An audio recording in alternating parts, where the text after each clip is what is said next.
Vemuri Kaveri bus దగ్ధం ఘటనలో మృతదేహాలు కర్నూలు ప్రభుత్వ ఆసుపత్రిలో పోస్ట్ మార్టం పూర్తయింది. కర్నూలు జీజీహెచ్ మార్చరీకి మృతదేహాలను తరలించారు. DNA టెస్ట్ అనంతరం మృతదేహాలను బంధువులకు అప్పగించనున్నారు అధికారులు. కర్నూలు ప్రభుత్వ ఆసుపత్రికి చేరుకున్నారు రాష్ట్ర హోంమంత్రి అనిత. ఆంధ్రప్రదేశ్ డీజీపీ హరీష్ కుమార్ గుప్తా కూడా గవర్నమెంట్ హాస్పిటల్కి వచ్చారు.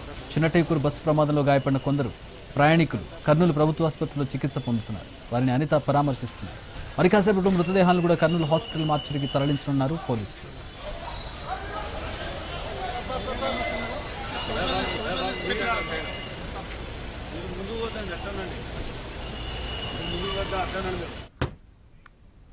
మా ప్రతినిధి చంద్రశేఖర్ జాయిన్ అవుతూ ఉన్నారు కర్నూలు హాస్పిటల్ నుంచి. చంద్రశేఖర్, DNA టెస్ట్ ఎంత టైం పట్టొచ్చు? ఎప్పుడు మృతదేహాలను బంధువులకు అప్పగించబోతూ ఉన్నారు?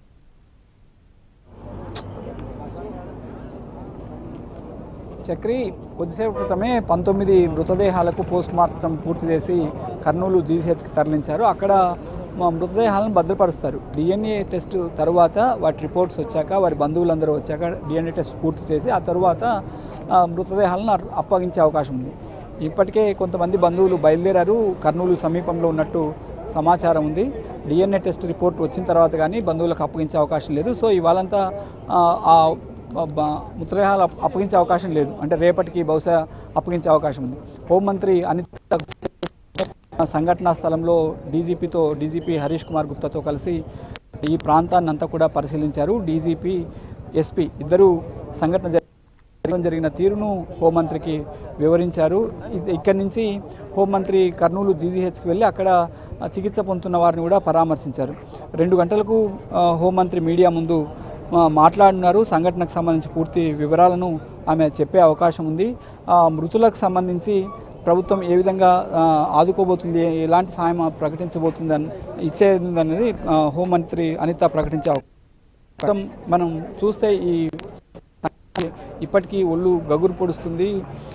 బెంగళూరుకు చెందిన ఒకే కుటుంబంలో 4 ప్రాణాలు కోల్పోయారు. ఇద్దరు పిల్లలు ప్రాణాలు కోల్పోయారు. వారి 19 మృతదేహాల్లో ఎవరి మృతదేహాలు అనేది చెప్పడం కష్టంగా ఉంది. ఒకరిద్దరు మాత్రమే మహిళల మెడలో బంగారు ఆభరణాలు ఉన్నాయి. ఆ ఆభరణాలను గుర్తిస్తే వారి మృతదేహాలు గుర్తించే అవకాశం ఉంది. అయినప్పటికీ అవి కూడా DNA టెస్ట్ తర్వాతనే బంధువులకు అప్పగిస్తామని పోలీసు అధికారులు చెబుతున్నారు. ఫోరెన్సిక్ నిపుణుల బృందం సంఘటనా స్థలంలోనే మృతదేహాలకు పోస్ట్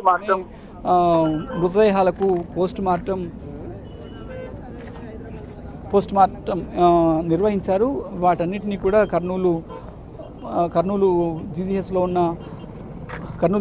ఉన్న పోస్ట్ మార్టం గదికి తరలించారు. అక్కడ మృతదేహాలను భద్రపరుస్తారు. మేడం, ఓకే చెప్పండి. మీ వాళ్ళు ఎవరు ఉన్నారు? 4 ఉన్నారు సార్. మా వాళ్ళు 4 అంటే మా మేనల్లుడు అవుతారు సార్. వాళ్ళ మిస్సెస్, వాళ్ళ అబ్బాయి పాప హైదరాబాద్ పోయి బెంగళూరు వెళ్ళిపోతా వాళ్ళు తిరిగి వెళ్ళటంలో ఇంక అనుకోని సంఘటన జరిగింది సార్. ఇప్పుడు మృతదేహాలన్నీ 19 తీశారు కదా, వాటిలో కనీసం కొంతైనా ఆనవాళ్ళని గుర్తించే అవకాశం ఉందా? చూసారా మీరు? చూడలేదు సార్. ఇప్పుడు ఇక్కడ తీసుకెళ్లారంట.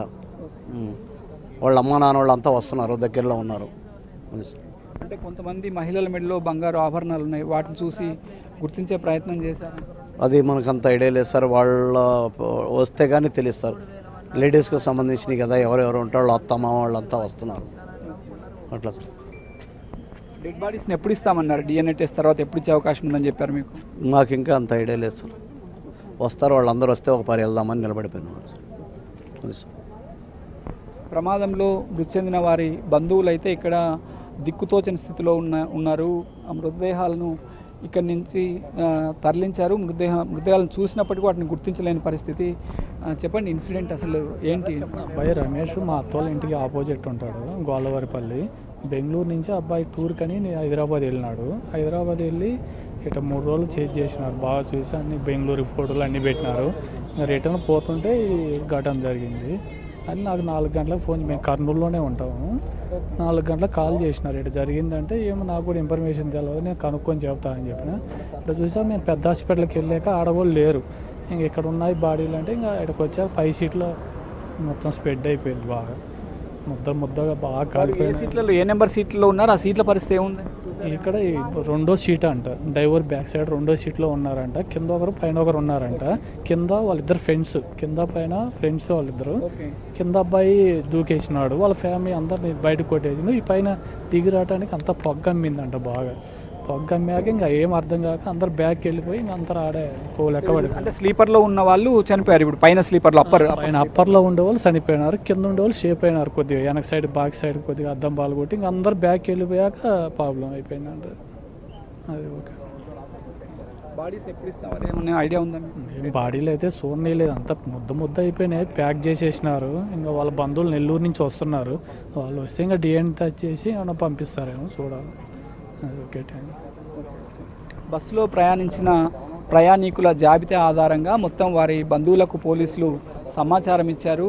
వారు చాలా వరకు వారి బంధువులంతా కర్నూలుకు బయలుదేరారు. వారంతా కూడా దూర ప్రాంతాల నుంచి రావాలి, హైదరాబాద్, బెంగళూరు వంటి ప్రాంతాల నుంచి రావాలి. వారు వస్తే తప్ప బాడీలను గుర్తించేందుకు, అంటే డిఎన్ఏ టెస్టులు చేసేందుకు అవకాశం ఉంటుంది. ఇప్పటికే మృతదేహాలకు చేశారు. ఆ తర్వాత డిఎన్ఏ టెస్టులు పూర్తయిన తర్వాత వాటి రిపోర్ట్ వచ్చాక మృతదేహాలను బంధువులకు ఇస్తారు. అది ఇవాళ అయితే పూర్తయ్యే అవకాశం కనిపించడం లేదు. అధికారులు కూడా మృతదేహాల అప్పగింత పైన స్పష్టత ఇవ్వడం లేదు. 19 మృతదేహాలు, మరొకటి బైక్పై ఉన్న వ్యక్తి, మొత్తం 20 మంది మృతదేహాలు. బైక్పై ఉన్న వ్యక్తి మృతదేహానికి కర్నూలు జీజీఎస్ పోస్ట్ మార్టం గదిలోనే పోస్ట్ మార్టం నిర్వహించారు. మిగిలిన 19 మృతదేహాలను ఇక్కడే, అంటే ప్రత్యేకంగా ఫోరెన్సిక్ నిపుణుల బృందాన్ని ఇక్కడికి పిలిపించి వారి చేత పోస్ట్ మార్టం చేయించారు. డిఎన్ఏ టెస్ట్ తర్వాత వారికి మృతదేహాలను అప్పగిస్తామని చెబుతున్నారు. అయితే కొద్దిసేపు క్రితమే హోంమంత్రి ఇక్కడ ఈ ప్రాంతాన్ని పరిశీలించిన తర్వాత అధికారుల నుంచి అన్ని వివరాలను సేకరించారు. కాసేపట్లో మీడియా ముందు హోంమంత్రి సంఘటన పైన, ప్రభుత్వం తీసుకునే చర్యలపైన పూర్తి వివరాలను మీడియాకు వెల్లడించే అవకాశం ఉంది. మనం చూడొచ్చు, అగ్ని ప్రమాదంలో దగ్ధమైన బస్సును ఒకసారి పరిశీలిస్తే ఇది క్యాబిన్ అంతా, లగేజ్ క్యాబిన్, ఇది మొత్తం లగేజ్ అంతా కూడా దగ్ధమైపోయింది. 19 మంది చనిపోయిన వారి సంబంధించిన లగేజ్ కూడా, అంటే బతికి బయటపడ్డ వారి లగేజ్ కూడా ఎవరికి దక్కలేదు. ప్రాణాలు మొత్తం గాల్లో కలిసిపోయాయి. మిగిలిన వారి లగేజ్ కూడా మొత్తం దగ్ధమైపోయింది. 21 మంది ప్రాణాలతో అతి కష్టం మీద బయటపడ్డారు. అంటే అద్దాలు పగలగొట్టుకుని బయటికి రావడానికి ఆలస్యం కావడంతో మిగిలిన 19 మంది కూడా ప్రాణాలు కోల్పోయారు. ఆ విధంగా కాకుండా డోర్లు తెరిసే అవకాశం ఉంటే ఆ 19 మందిలో కొంతమంది అయినా బతికే అవకాశం ఉండేది, లేదా 19 మందిని కూడా ప్రాణాలతో బయటపడే అవకాశం ఉండేది. డ్రైవరు డోర్ లాక్ చేసి అన్లాక్ చేయకుండా కిందికి దిగి ప్రాణాలు దక్కించుకోవడం, దాంతోపాటు స్పేర్ డ్రైవర్ కూడా అదేవిధంగా వెళ్ళిపోవడంతో వీరంతా అద్దాలు పగలగొట్టి బయటికి రావడానికి చాలా సమయం పట్టింది. అప్పర్ స్లీపర్లో పడుకున్న ప్రయాణికులు చనిపోయినట్టు ఎక్కువ మంది సమాచారం ఉంది. అంటే మంటలు చెలరేగడం, ఆ తర్వాత పొగ చుట్టుకోవడంతో వారికి బస్సులో ఏమీ కనిపించని పరిస్థితి. ఒకవైపు మంటల సెగ తగులుతోంది, మరోవైపు మంటలు దగ్గరకు వస్తున్నాయి. ఎక్కడ డోర్ ఉంది ఏముంది కూడా కనుక్కోలేని పరిస్థితి. వెనక్కి వెళ్ళే కొద్దీ వారు ఎక్కడికి వెళ్ళలేని దిక్కుతోచని స్థితిలో మంటల్లో సజీవ దహనమయ్యారు. అయితే ఈ ప్రమాదం పైన పోలీసులు ఒకవైపు, ఆర్టీ అధికారులు మరోవైపు దర్యాప్తు చేపట్టారు. బస్సు ఫిట్నెస్కి సంబంధించి, నెక్స్ట్ బస్సు డ్రైవర్కి ఉన్న అనుభవం, వీటన్నిటినీ ఆర్టీ అధికారులు విచారణ చేపడుతున్నారు. పోలీసు అధికారులు మొత్తం ఈ ప్రాంతం, అంటే బస్సులో ఉన్న ఫోరెన్సిక్ నిపుణుల ద్వారా అన్ని వాటిని సేకరించి వాటిని దర్యాప్తులో కీలకమైన విషయాలుగా భావిస్తున్నారు. ఈ బస్సు ప్రమాదానికి ఇంత తీవ్రతకు ప్రధానంగా bike petrol tank cap open కావడం, ఆ తర్వాత మంటలు చెలరేగడం, ఇది ప్రధానంగా చెప్పుకోవచ్చు. అందుకు డ్రైవర్ నిర్లక్ష్యం ప్రధానంగా బయటపడ్డది. డ్రైవరు వేగంతో బైకును ఢీకొట్టి ఆ తర్వాత వెంటనే బ్రేక్ వేస్తుంటే ప్రమాదం కొంతమేరకే ఉండేది. ఒకరి డ్రైవర్, అంటే బైక్ పై ఉండే వ్యక్తి మాత్రమే చనిపోయేవాళ్ళు. అయితే బస్సు నిలపకపోవడంతో 300 మీటర్లు ఈడ్చుకు రావడం, ఆ క్రమంలోనే స్పార్క్ వచ్చి మంటలు తలెత్తడం, అంతలోనే బైక్ పెట్రోల్ ట్యాంక్ ఓపెన్ కావడం, ఇవన్నీ ఒకదానికొకటి తోడై ప్రమాద తీవ్రత చాలా పెరిగింది. అందుకే బస్సు ముందు భాగం నుంచి చాలా వేగంగా మంటలు చెలరేగి వెనక వైపు వెళ్ళాయి. మొత్తం 95% బస్సు పూర్తిగా దగ్ధమైంది. 95% అసలు ఈ బస్సు ఆనవాళ్ళు కూడా కనిపించని పరిస్థితి. దీంతో మొత్తం ప్రమాద తీవ్రత చాలా పెరిగి 19 మంది ప్రాణాలు కోల్పోయేందుకు ప్రధాన కారణమైంది.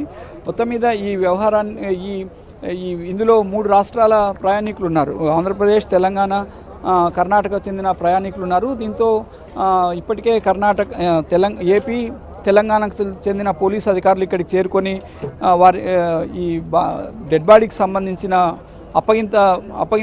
అప్పగించడం పైన సమన్వయంతో పనిచేస్తున్నారు. కర్ణాటక నుంచి కూడా ఏపీ అధికారులతో సంప్రదింపులు చేసినట్టు సమాచారం ఉంది. ఇందులో ప్రధానంగా డ్రైవర్ నిర్లక్ష్యం ప్రధాన కారణంగా ఉందనేది అందరి వాదన. అయితే ఆర్టీఏ అధికారుల విచారణ తర్వాత, పోలీసు అధికారుల విచారణ తర్వాత ప్రధానంగా ఈ యాక్సిడెంట్కు ప్రధాన కారణం ఏంటి, అసలు వీటి ద్వారా రవాణా శాఖ అధికారులు ఎలాంటి మార్పులు చేయాల్సి ఉంటుంది, ప్రైవేట్ ట్రావెల్స్ పైన ఏవైనా నిర్ణయాలు తీసుకోవాల్సి ఉంటుందా, వీటన్నిటిపైన ప్రభుత్వం ఒక నిర్ణయం తీసుకునే అవకాశం ఉంది. Chakri. Alright, thanks for the updates Chandrashekar. అది ప్రస్తుతం బస్సు ప్రమాద ఘటన స్థలం నుంచి మా ప్రతినిధి చంద్రశేఖర్ అందించిన వివరాలు చూస్తున్నాం. చంద్రశేఖర్ లైవ్లో మనకు చూపిస్తూ ఉన్నారు. పోస్ట్ మార్టం కోసం, DNA రిపోర్ట్ల కోసం మృతదేహాలను తరలిస్తున్నటువంటి దృశ్యాలను మనం చూడొచ్చు. మృతి చెందిన వారు ఆనవాలు లేకుండా పూర్తిగా దగ్ధమైపోవడంతో వారి బంధువులకు అప్పగించడానికి, వారి పార్థివ దేహాలను బంధువులకు అప్పగించడానికి కష్టతరంగా మారింది పోలీసులకు. దీంతో ప్రస్తుతం DNA రిపోర్ట్స్ తీసుకుంటూ ఉన్నారు. దానికి కొంచెం సమయం పట్టే అవకాశం కనపడుతోంది.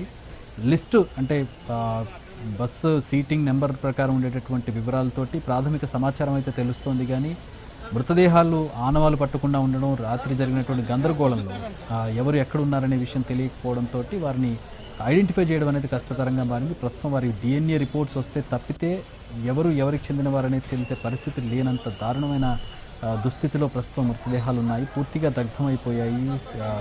అస్థిపంజరాలు మిగిలాయి, కొన్ని దగ్గర బూడిద కుప్పలు మిగిలినటువంటి పరిస్థితి. మిగిలిన అవశేషాలతోనే ప్రస్తుతం FSL డిపార్ట్మెంట్ ప్రస్తుతం వారందరినీ కూడా DNA పరిశోధన చేస్తుంది. DNA రిపోర్ట్స్ వచ్చిన తర్వాత వారి కుటుంబ సభ్యులకు మృతదేహాలను అందజేస్తారు.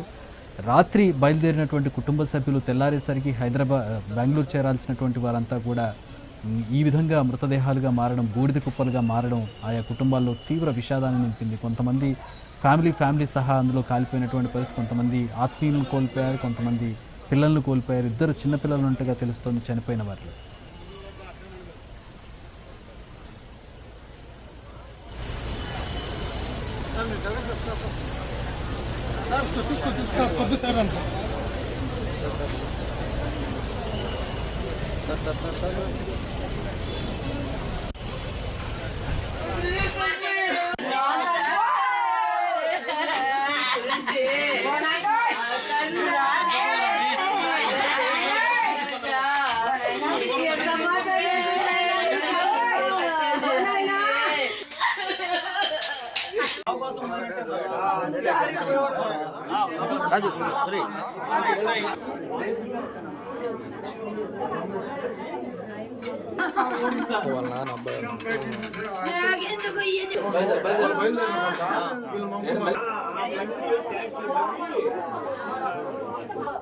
నాకు చిన్నప్పటి నుంచి బెంగళూరులో నా తమ్ముడు లేకుండా పోయినా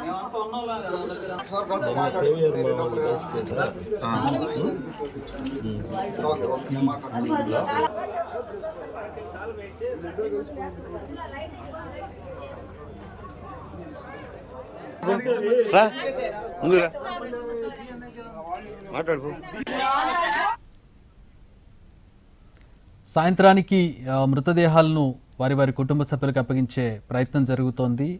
పూర్తిగా దహనమైపోవడంతో వారిని గుర్తుపట్టలేనటువంటి స్థితిలో మృతదేహాలు ఉన్నాయి. ప్రస్తుతం 19 మంది మృతి చెందినట్టుగా తెలుస్తోంది. క్షతగాత్రులను స్థానిక ఆసుపత్రిలో, అంటే ఎక్కువగా గాయపడినటువంటి వారిని కర్నూలు ఆసుపత్రికి తీసుకెళ్లి ప్రైవేట్ అండ్ గవర్నమెంట్ హాస్పిటల్స్ చికిత్స అందిస్తూ ఉన్నారు. కొంతమంది ఎవరైతే నడవగలుగుతున్నారో, స్వల్ప గాయాలతో బయటపడినటువంటి వాళ్ళు వారి వారి స్వస్థలాలకు హైదరాబాద్ చేరుకునేవారు హైదరాబాద్, బెంగళూరు వెళ్ళేవారు బెంగళూరు వెళ్ళిపోయి అక్కడ ట్రీట్మెంట్ తీసుకుంటూ ఉన్నారు.